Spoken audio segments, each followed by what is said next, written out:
We do not want that, but we are not afraid of it. We will beat you.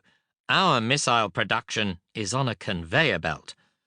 If any American thought that Kennedy was mistaken in speaking of a missile gap, there was the leader of the Soviet state himself confirming the words of the junior senator from Massachusetts. The missile gap rhetoric helped Kennedy win the presidential race. At 10 a.m. on December the 1st, 1960, less than a month after Kennedy's election, the KGB agent Yuri Barsukhov once again knocked on the door of Robert Kennedy's office. "Mr. B. Izvestia Daily coming in," read Robert's calendar that day. In his report on the meeting, which went all the way to Khrushchev, Barsukhov noted that Robert was ready to speak on behalf of his brother, not just himself. "Kennedy expects," read the report, "to sign a nuclear test ban treaty as early as 1961 if both sides take a number of steps to accommodate each other." Robert Kennedy also assured the Kremlin emissary that the president would do all he could to reach agreement on the Berlin problem. Kennedy ended the meeting by hinting at the possibility of American-Soviet cooperation with regard to common concerns about China, telling Barsukhov that in the next few years the fundamental problem would not be Soviet-American relations, but Washington's relations with China. Khrushchev could not fail to be pleased by what he read in Barsukhov's report.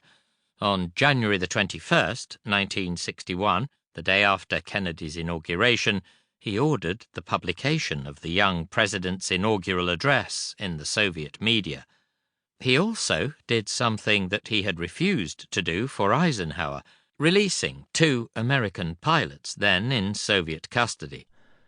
Captains Freeman Bruce Olmsted and John McCone had been piloting an RB-47H Stratojet full of electronic surveillance equipment off the Kola Peninsula in the Barents Sea when they were shot down by a Soviet MiG-19 jet, NATO designation Farmer, on July the 1st, 1960.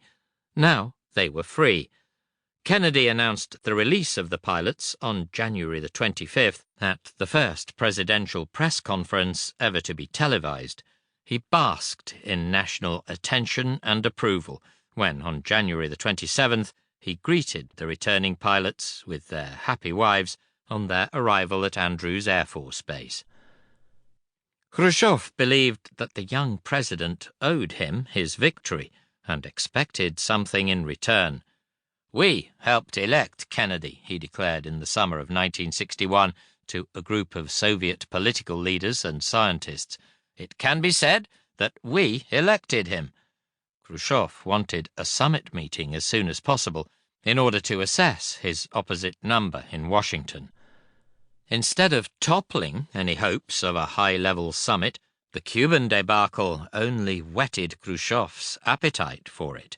An inexperienced president, unsure of himself, was the best counterpart he could imagine with whom to discuss world affairs. Bruised by the Cuban debacle and seeking to recover his standing in the international arena, John Kennedy stepped into a trap. The 2 leaders agreed to meet as soon as possible. Khrushchev and Kennedy had the first chance to size each other up on June the 3rd, 1961. The venue was the U.S. Embassy in Vienna, but it was Khrushchev rather than Kennedy who felt fully at home, presenting himself as a senior statesman meeting his younger, and thus inferior, counterpart. He reminded Kennedy that he had arrived late for their first brief meeting in the course of Khrushchev's visit to the United States at Eisenhower's invitation back in 1959. They then moved on to discuss Kennedy's young age. Khrushchev remarked that he would be happy to share his years with the president. It was a friendly beginning, but Khrushchev had already established his position of authority.